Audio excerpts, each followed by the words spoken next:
Hello kids, welcome back. In today's session, we are going to do plus 3's formula based question. Okay, what is the formula of plus 3? It is plus 5 minus 2.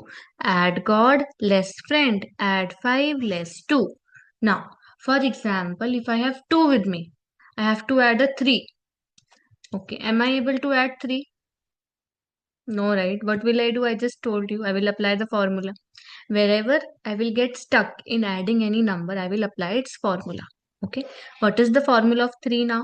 Add God less friend. Add God less friend. Look again. Add 5 less 2. Got it? Okay. Now, if I have 3 with me, I have to add 3 in this. Again, I am stuck. Now, I don't have beats. Again, formula add 5 less 2. Okay. If I have 4 with me, I have to add a 3. Add 5 less 2. Clear?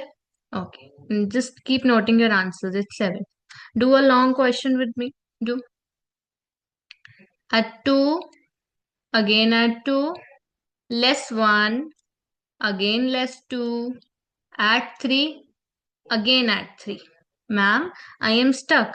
Okay, so you will apply the formula that is add God less friend. Add 5 less 2. Okay, you're good to go. If you have any doubts, you will drop in the comment section. I'll revert you back. Okay, bye bye.